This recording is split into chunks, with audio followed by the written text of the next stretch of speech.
the Ashtanga yoga sequences, which I've been doing for a long time. I guess I started doing them in 1991, and I really decided to make an effort at them in 1992. And from 1992 until kind of last year, now we're beginning of 2021 or so, that was mainly what I did, you know, so we're talking a good 30 years or so, mainly what I did. But the whole thing of it's a 6-day-a-week practice, you know, never miss a day, blah, blah, blah, blah, blah, was always a struggle for me, because I have a lot of energy for creativity and for doing things and for creating stuff, but I don't have the same kind of energy for physical things. By nature, physically, I'm like a lazy person, but mentally and creatively, I'm super active. Lot of ideas, a lot of inspiration.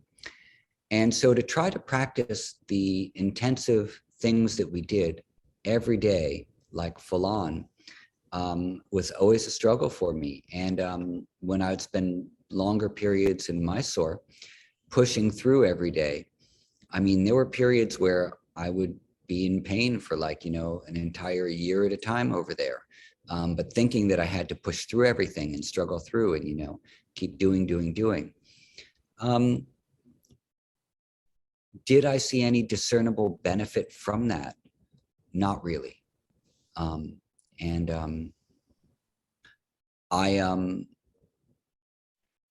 just decided to stop doing that like about a year and a half ago.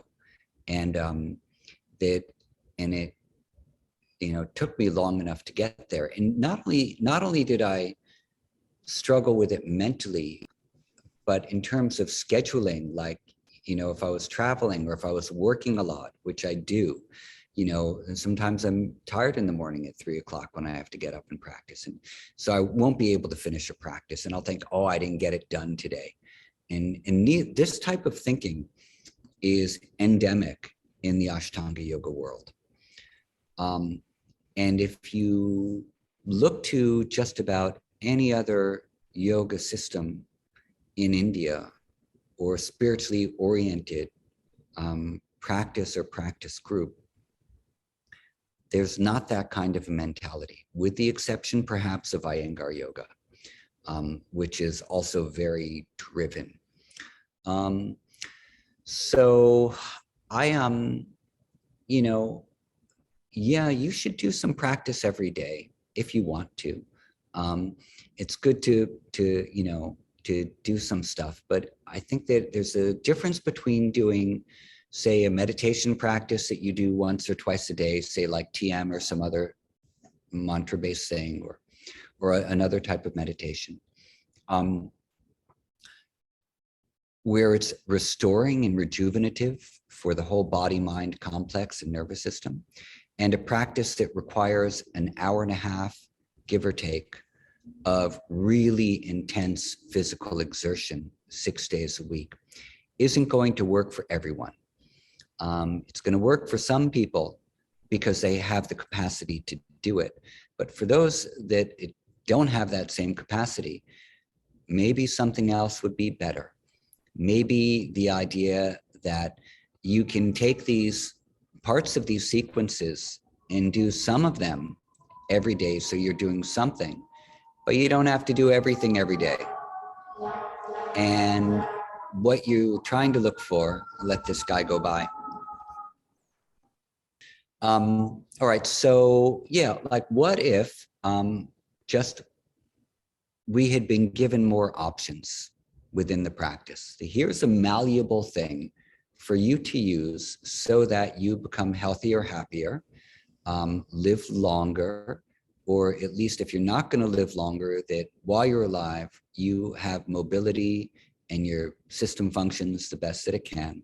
Your mind is calm, you feel good about yourself, and you're balanced in your life. You know, you're ready to do what you need to do. So that's not at all how I was trained in India. I was trained to push it really hard all the time, to do it anyway, that if I had pain, it was my fault because I wasn't breathing properly, or wasn't doing something properly. The status quo was that the sequences were perfect, and just do the sequence, and the quote unquote all is coming or whatever, and like all this stuff. And I was a perpetuator of that for a long time too, because I wanted to believe it. But I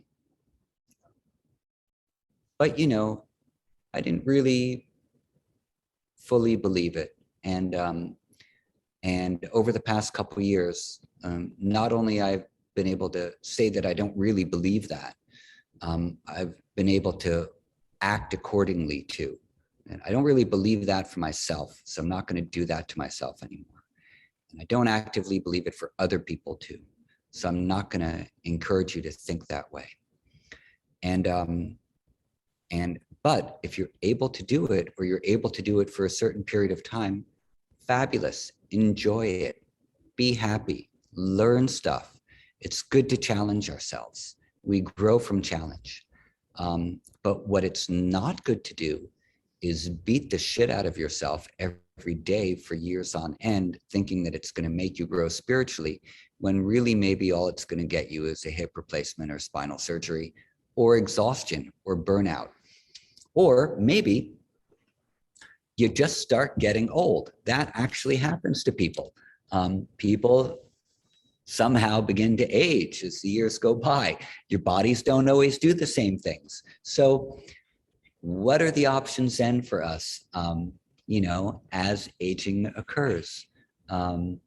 There's not really a lot of glamour in trying to hold on to the things you could do when you were 20 or 25 or 30, when you're 54 or 55, and it's not good for you mentally. And I always it was even 10 or 15 years ago, I would look at some of the people I knew who were getting up at 2 a.m. to put a hot lamp on their back for an hour and a half and do their stretches and their warm-ups for an hour, before they actually went to do their practice.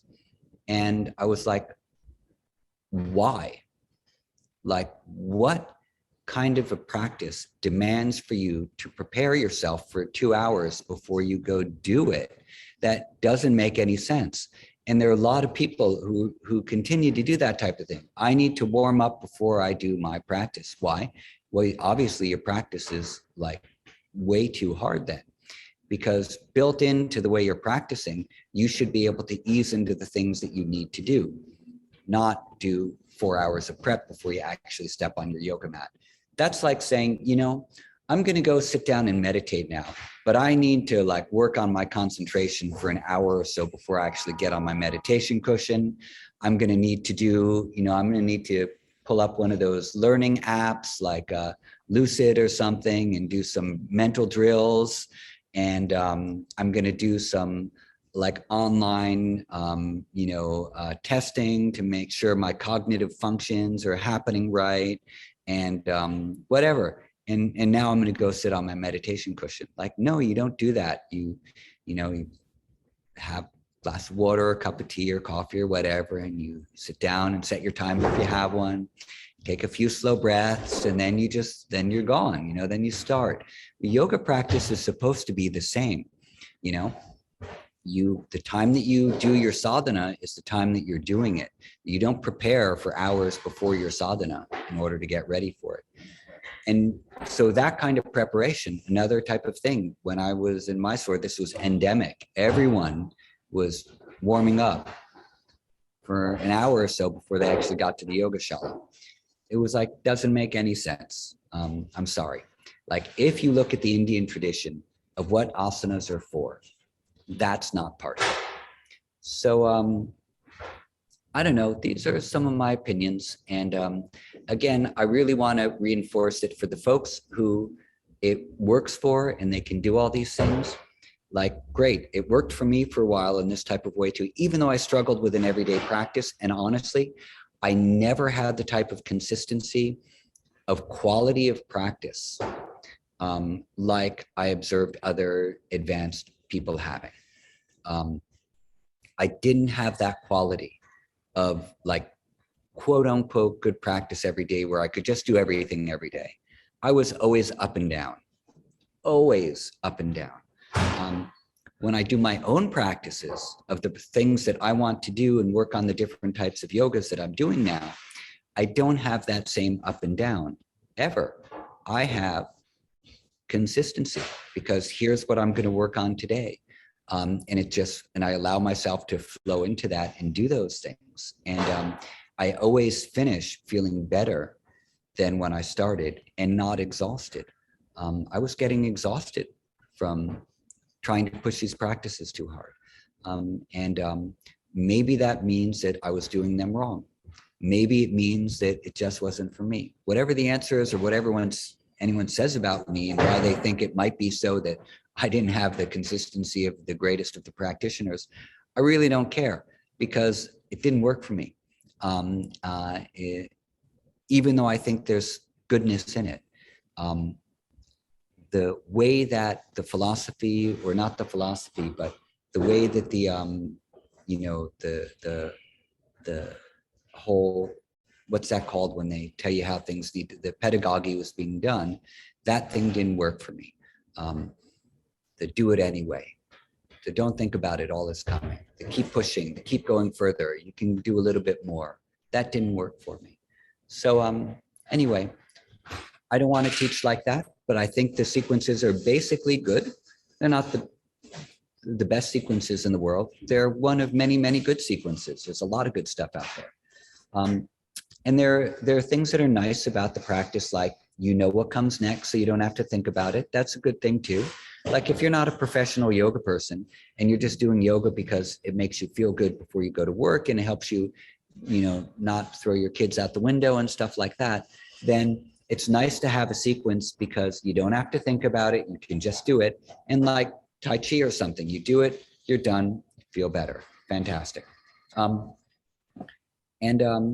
in that regard, it can be very, very good. I don't think there's necessarily any huge spiritual benefit to doing the same thing, same asana practice every day. That is going to be more pronounced than if you were doing other things as well. People grow in all different disciplines. So that's all. I'm sorry if this was a little bit of a rant, but that's where I'm at right now. And I think that was one of the questions you wanted to ask me, like, where am I at right now? And this is basically where I'm at right now. I think Ashtanga yoga is good. I have a lot of appreciation for it and a lot of gratitude for everything that learning and teaching this system has brought to my life. And but where I'm at now teaching is that I'm teaching it a little bit differently without too much dogma. And I'm also teaching other things that I practice, the different Hatha yoga things that I experiment with and that I research. I teach those things too, and I primarily practice those things now too.